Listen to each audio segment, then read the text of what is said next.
കല്യാണത്തിന് അങ്ങനെ എല്ലാവർക്കും വരാനൊന്നും പറ്റില്ല. ഇങ്ങേരൊക്കെ വട്ടാണ്, എപ്പോഴാണ് മൂക്കുന്നതെന്നൊന്നും അറിയാൻ പറ്റില്ല. ദേ ഇപ്പോൾ ഷോക്ക് കൊടുത്തിട്ട് കൊണ്ടുവന്നതേ ഉള്ളൂ. അതുകൊണ്ടേ ഞാനും എൻ്റെ മോളും ഉറപ്പായിട്ടും വരും. പക്ഷേ ഇയാൾ ആരും പ്രതീക്ഷിക്കേണ്ട എന്നിങ്ങനെ പറയുകയാണ്. ആര്? നമ്മുടെ ശാരി. എന്തിനായിരിക്കും ശാരി ഇങ്ങനെയൊക്കെ പറഞ്ഞത്?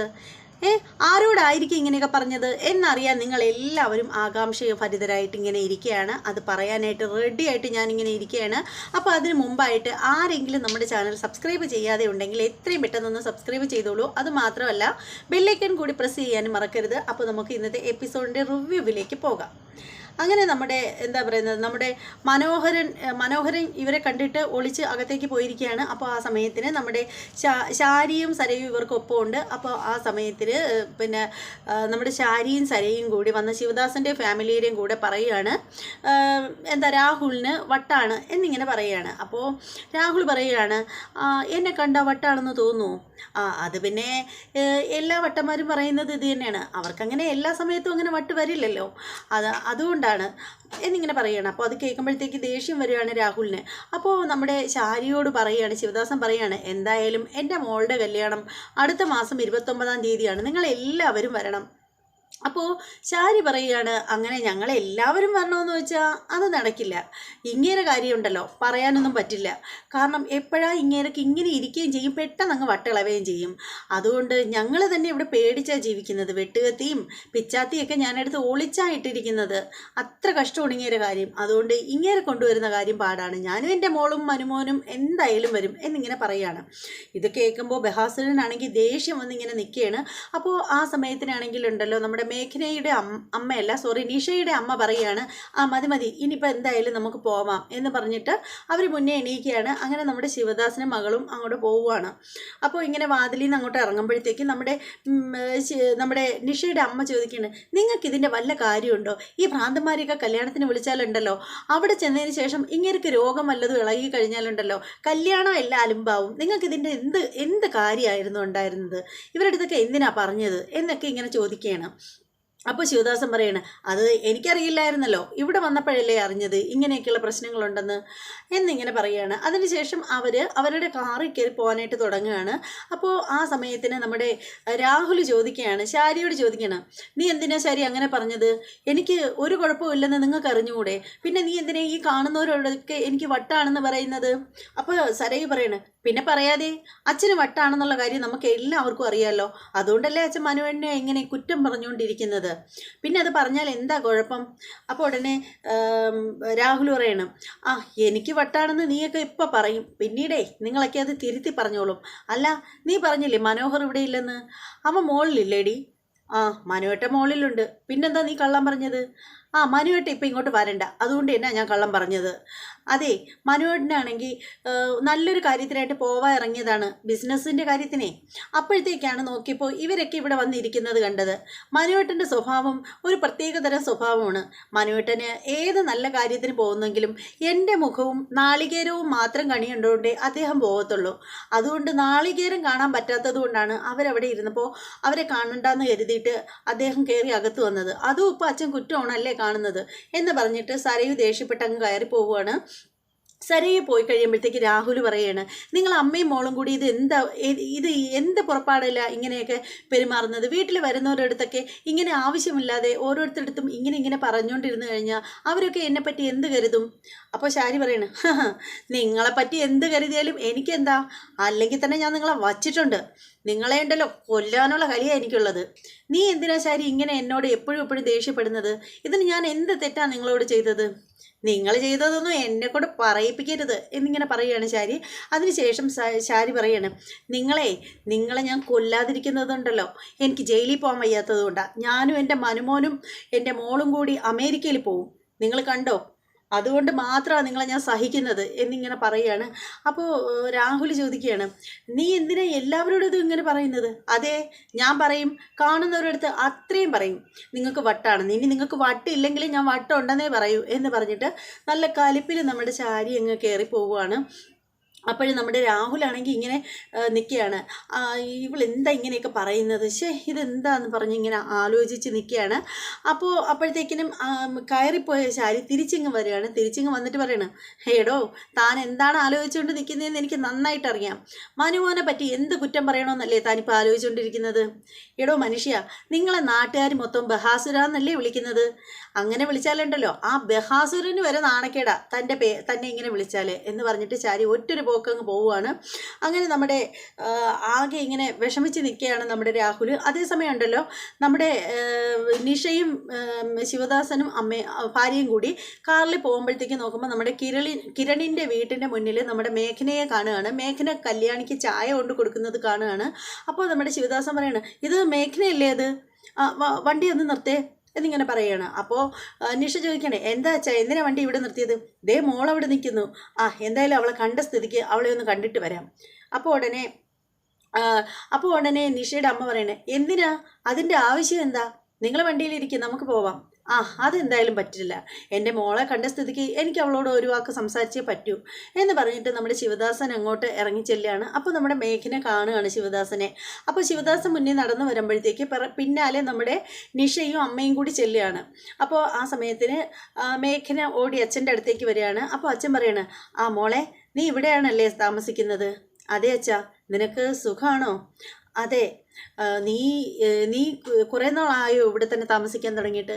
ഇല്ല അച്ഛാ, ഇപ്പോൾ ഇവരുടെ കൂടെയാണ് താമസിക്കുന്നത്. എനിക്ക് കല്യാണിയുടെ കിരൺ സാറിൻ്റെ കമ്പനിയിലാണ് ജോലി. പിന്നെ ഒരു വീട് നോക്കുന്നുണ്ട്, അത്യാവശ്യത്തിന് ഒരു വീട് ഒത്തു വന്നു കഴിഞ്ഞാൽ അപ്പോൾ അതുവരെ ഞാൻ ഇവിടെയാണ് താമസിക്കുന്നത് എന്നിങ്ങനെ പറയുകയാണ്. അപ്പോഴത്തേക്കും നമ്മുടെ എന്താ പറയുന്നത് നിഷയും അമ്മയും കൂടി അങ്ങോട്ടേക്ക് വരികയാണ്. അപ്പോൾ അവർ പറയാണ്, മതി മനുഷ്യ മതി, ഇവളെ കണ്ടോണ്ട് കുറേ നേരം നിൽക്കേണ്ട കാര്യമൊന്നുമില്ല, കാര്യങ്ങൾ തിരക്കിയല്ലോ, വാ പോവാം എന്നിങ്ങനെ പറയുകയാണ്. അപ്പോൾ ഉടനെ നമ്മുടെ മേഘന ചോദിക്കുകയാണ്, എന്തിനാ എന്നോട് നിങ്ങളൊക്കെ ഇങ്ങനെ അകൽച്ച കാണിക്കുന്നത്? ഇതിനു വേണ്ടിയിട്ട് ഞാൻ എന്ത് തെറ്റാ ചെയ്തത് എന്നിങ്ങനെ പറയണം. അപ്പോൾ നിഷ പറയാണ്, നീ ഒരു തെറ്റും ചെയ്തിട്ടില്ല, നിന്നോട് സഹകരിക്കാനും നിൻ്റെ മുഖം കാണാനും ഞങ്ങൾക്ക് ഇഷ്ടമല്ല. വീട്ടിൽ നിന്ന് ഞാൻ പുറത്തേക്ക് ഇറങ്ങുമ്പോൾ തന്നെ നിൻ്റെ ദുർമുഖം എങ്ങും കാണല്ലേ എന്ന് പ്രാർത്ഥിച്ചിട്ടാണ് ഞാൻ ഇറങ്ങുന്നത്. എന്നിട്ട് എന്തിനാ നീ മുന്നിലേക്ക് വരുന്നത്? എവിടെ വെച്ച് കണ്ടാലും നീ ഒഴിഞ്ഞു പോകണമെന്ന് പറഞ്ഞിട്ടില്ലേ എന്നിങ്ങനെ ചോദിക്കുകയാണ്. അപ്പോൾ ശിവദാസൻ പറയുകയാണ്, മോളെ ഇവളുടെ കല്യാണം അപ്പുറത്തെ വീട്ടിൽ പറയാനായിട്ട് വന്നതാണ്, പക്ഷെ നിങ്ങൾ ഇവിടെയാണ് താമസിക്കുന്നതെന്ന് എനിക്ക് അറിയില്ലായിരുന്നു എന്നിങ്ങനെ പറയുകയാണ്. അപ്പോൾ നിഷയുടെ അമ്മ പറയുകയാണ്, ശരിയാണ് ഇദ്ദേഹം പറയുന്നത്, നിങ്ങൾ ഇവിടെയാണ് താമസിക്കുന്നതെന്ന് അറിഞ്ഞിരുന്നെങ്കിൽ അപ്പുറത്തെ വീട്ടിൽ കല്യാണം പറയാൻ പോലും ഞങ്ങൾ വരില്ലായിരുന്നു എന്നിങ്ങനെ പറയുകയാണ്. അപ്പോഴത്തേക്ക് മേഘന നിന്ന് സങ്കടപ്പെടുകയാണ്. അപ്പോൾ നമ്മുടെ ശിവദാസൻ പറയാണ്, നീ എന്തായാലും വിഷമിക്കേണ്ട മോളെ എന്നിങ്ങനെ പറയുകയാണ്. അപ്പോൾ പറയുമ്പോഴത്തേക്ക് നമ്മുടെ നിഷ പറയുകയാണ്, നീ എൻ്റെ കല്യാണത്തിന് വന്നേക്കരുത്, അച്ഛൻ എന്തെങ്കിലും പറഞ്ഞാൽ പോലും നീ ഒരുപക്ഷെ അച്ഛൻ കല്യാണം പറഞ്ഞാൽ പോലും നീ എൻ്റെ കല്യാണത്തിനോ ആ പരിസരത്തോ നീ വന്നേക്കരുത് എന്നിങ്ങനെ പറയുകയാണ്. അപ്പോൾ നമ്മുടെ അമ്മയാണ് പറയുന്നത്. അമ്മ ചോദിക്കുകയാണ്, എടി നീ എന്തിനാ ഈ മനുഷ്യൻ്റെ പിന്നാലെ നടക്കുന്നതെന്നൊക്കെ എനിക്കറിയാം, നമ്മളെയും ഈ മനുഷ്യനെ സോപ്പിട്ടിട്ട് അവസാനം നിനക്ക് വേണ്ടാന്ന് പറഞ്ഞിട്ടിട്ട് പോയ വസ്തു നിനക്ക് തിരിച്ച് വാങ്ങിക്കാനല്ലേ, സ്വത്തുക്കൾക്ക് വേണ്ടിയിട്ടല്ലേ എന്നിങ്ങനെ ചോദിക്കുകയാണ്. അപ്പോൾ മേഘന പറയണേ, എനിക്ക് സ്വത്തുക്കളൊന്നും വേണ്ടമ്മേ, എനിക്കൊന്നും വേണ്ട. പിന്നെ എല്ലാവരും അങ്ങനെ പറയുള്ളൂ, പിന്നീടേ അവസാനം എല്ലാവർക്കും എല്ലാം വേണേ താനും എന്നിങ്ങനെ പറയുകയാണ്. അങ്ങനെ കല്യാണി ഇടപെടുകയാണ്. കല്യാണി പറയണേ, ഇവളുടെ മനസ്സ് നിങ്ങൾക്കറിയില്ലല്ലോ, നിങ്ങളുടെ സ്വഭാവമാണ് ഇവൾക്കെന്നാണ് നിങ്ങൾ വിചാരിച്ച് വെച്ചിരിക്കുന്നത്, എന്തായാലും ഇവളെ ആരും വിഷമിപ്പിക്കേണ്ട കാര്യമൊന്നുമില്ല എന്നും പറഞ്ഞിട്ട് കല്യാണി സംസാരിക്കുകയാണ്. അപ്പോൾ നിഷയുടെ അമ്മ പറയുകയാണ്, നിങ്ങളാണല്ലോ ഇവളുടെ പുതിയ സംരക്ഷകർ, ഏറ്റെടുത്തോ, നിങ്ങൾ തന്നെ ഏറ്റെടുത്തോ, ഇവളെ അങ്ങോട്ടൊന്നും വിട്ടേക്കാതിരുന്നാൽ മതി, വാ മനുഷ്യ എന്തിനാ ഇനി ഇവിടെ നിൽക്കുന്നത് എന്നും പറഞ്ഞിട്ട് നിഷയും അമ്മയും നടന്നു പോവുകയാണ്. അങ്ങനെ പിന്നാലെ അദ്ദേഹവും കൂടി പോവുകയാണ്. അതേസമയം നമ്മുടെ അവർ പോകുന്നതിന് തൊട്ട് മുമ്പായിട്ട് നമ്മുടെ മനോഹർ താഴേക്ക് ഇറങ്ങി വരികയാണ്. ഇറങ്ങി വരുമ്പോൾ നോക്കുമ്പോഴത്തേക്ക് ഇവർ അവിടെ നിൽക്കുന്നത് കാണുകയാണ്.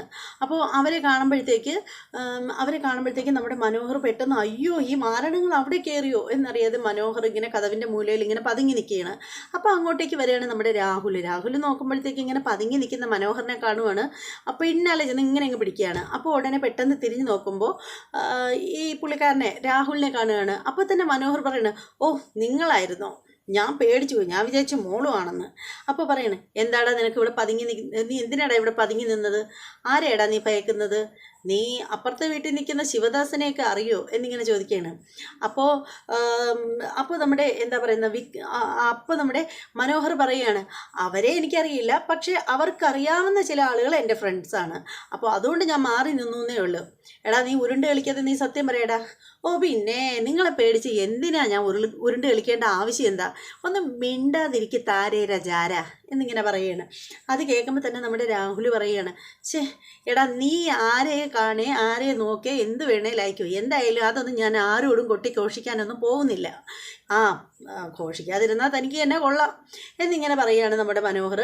അപ്പോഴത്തേക്കാണ് അവരങ്ങ് തിരിച്ച് നടന്നു പോകുന്നത് കാണിക്കുന്നത്. അങ്ങനെയാണ്. അപ്പോൾ അവരങ്ങ് പോയതിന് ശേഷം പിന്നീട് കാണിക്കുന്നതെന്ന് വെച്ചാൽ നമ്മുടെ ഇനാഗുറേഷൻ നടക്കുകയാണ്. നമ്മുടെ കാർത്തികയുടെ വീട്ടിൽ ഇനാഗുറേഷൻ്റെ ഒരുക്കങ്ങളും കാര്യങ്ങളും ഒക്കെ നടക്കുകയാണ്. അവിടെ ഓരോന്നൊക്കെ പറക്കി എല്ലാം അങ്ങോട്ടും ഇങ്ങോട്ടും ഒക്കെ സെറ്റാക്കി വെക്കുകയാണ്. അതിൻ്റെ ഇടയിൽ തന്നെ നമ്മുടെ കാർത്തിക ഒരു ആൽബം എടുത്തുകൊണ്ട് വന്നിട്ട് നോക്കുകയാണ്. ആൽബം നോക്കുമ്പോഴത്തേക്ക് അതിനകത്ത് കല്യാണി അവരെല്ലാവരും കൂടെ നിന്നെടുത്ത് സെൽഫികളാണ് കാണുന്നത്. സെൽഫി ഫോട്ടോസാണ് കാണുന്നത്. അന്ന് സെൽഫി എടുത്തിട്ടുണ്ടായിരുന്നല്ലോ. അപ്പോഴത്തേക്ക് അങ്ങോട്ടേക്ക് വരികയാണ് നമ്മുടെ ഓമന ചേച്ചി. അപ്പോൾ ഓമന ചേച്ചിയുടെ അടുത്ത് കാർത്തിക വിളിച്ചിട്ട് പറയാണ്, എൻ്റെ അനിയത്തിമാരെ കാണണ്ടേ, ദേ ഇത് കാദംബരി, ഇത് കല്യാണി. സത്യത്തിൽ നോക്ക് ചേച്ചി, ഈ കാദംബരിക്ക് അച്ഛൻ്റെ ചേലാണ്, പക്ഷെ കല്യാണി ഞാനും തമ്മിൽ ഒരേ സാമ്യമാണല്ലേ എന്നിങ്ങനെ പറയുകയാണ്. അപ്പോൾ നമ്മുടെ ഓമന ചേച്ചി പറയാണ്, ശരിയാണ് മോളെ, നീയും കല്യാണി നല്ല ചേർച്ചയാണല്ലോ എന്നിങ്ങനെ പറയുകയാണ്.